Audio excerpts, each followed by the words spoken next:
Hi, I'm Greg Watson from Watson Real Estate, just bringing to you some information from the latest Real Estate Institute of New Zealand monthly property report. But just before I do, if you're interested in stats, interested in the market, go to our website and look at the blog. Why would you look at the blog? Well, we do a whole lot of infographics around prices, really easy to watch, easy to digest. Just click and go in and get those if you're interested in what's happening with the market, right down to suburb. So great information there if you are looking at buying in this area or if you're looking at property management. But that's not why we're here today. We're here today to talk about the Real Estate Institute of New Zealand monthly property report relating to June. So as you know, the market has bounced back a bit. In fact, the headline says national house prices continue to rise post-COVID. I've got a little theory about this, rightly or wrongly, but immigration coming from overseas is not fueling the market as much as it was. In fact, what it seems to be is people returning, Kiwis returning to this beautiful country of ours, looking at buying property and making a move. Bindi Norwell, the CEO of the Real Estate Institute of New Zealand, says that house prices have continued to surpass predictions, with median house prices across New Zealand increasing by 9.2% in June to 639,000. Check this out. June marks 105 months in a row of year-on-year median price increases for the country. Incredible. There are some standout performers, which we'll go to just shortly. But before we do, let's look at the median house price year on year, just above me there. So nationally, as I said, 9.2. How's Auckland performed? Median house prices up 9.2% from this time a year ago. And if you look outside of Auckland, even higher at 11.3 as the regions continue to perform very well indeed. So here's some of the standouts.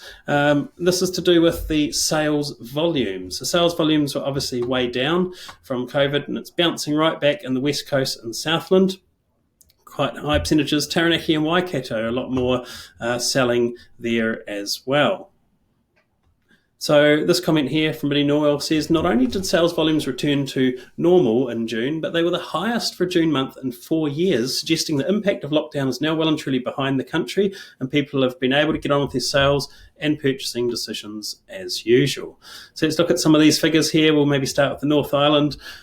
Remember, if there's a red R, like there is by Waikato there, that means it's a record median house price. Waikato performing very well at 17.1 increase. Check out Gisborne. This is year on year, so the median house price a year ago was 29.4% less than what it is now. So great capital gains there. Manawatu Wanganui, where I'm resident, 15.6%, keeps performing very, very well compared to this time a year ago.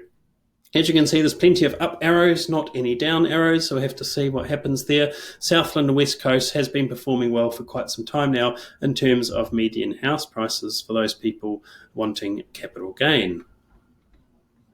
Just going to zap past a couple of pages here to bring you the seasonally adjusted sales volumes. I beg your pardon, the seasonally adjusted median price is the one that's of more interest because the sales volumes are a little bit all over the place due to COVID. Now, what I like to look at here is the change between where we are now in terms of median price and where we were a year ago. So that's this column here, median change.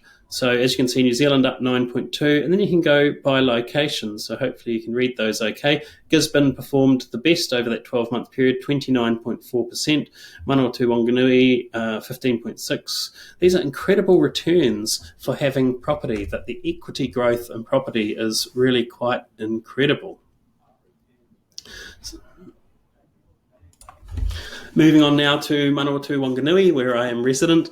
As you know, I like to comment more locally as well. Median price increase 15.6%. That's $15.60 for every $100 that you had in the median property over a year. But 3 districts saw record prices with Ruapehu, 319,000, Tararua District 310, and Wanganui 362,550. There's been huge movement there. So let's have a look shortly. Before we do, Bindi Norwell said attendance at open homes has been above expectations with strong numbers between 10 and 20 groups at new listings. She also mentioned that since the removal of LVRs, many banks have imposed their own minimum requirements and can take up to 10 to 15 days to approve finance. This is slower. Why is it slower? They're emphasising job security and employment evidence. However, the great news, of course, in this area is employment is relatively secure. We're not dependent on tourism. And so she says the market should continue to perform much the same for the foreseeable future in the strong buyer economy. So I'm just going to go straight down to some of the more localised trends. Here we go. Median prices, June 19, the median house price compared to June 20. So look at these differences in terms of equity. And one of the outstanding ones is with regards to Wanganui, 25% increase in the median house price in 1 year. That's an incredible return on investment if you purchased a property in Wanganui, and signs are it's going to keep going very well indeed. So if you're looking to buy in this area, Manawatu Wanganui, make sure you let me know. I can give you some great advice with regards moving forwards with property. How does this look? Well, here's the last 5 years of median house prices growth. Just a rough estimate using my mouse here, around about 220 is now up to getting close to that 400 mark. So this is only in 5 years, and it's really incredible growth after a long period of little or no growth after the global financial crisis. The sales volume is fairly steady. There was a drop-off during COVID. That will recover by all accounts. So I'm Greg Watson. It was great spending that time. More stats on our blog. Just go to watsonrealestate.nz/blog. Also, there's some great resources on there too. Plenty of books about buying and selling property that are relevant, not only in this area, but in all areas. So please have a look, and thank you so much for watching.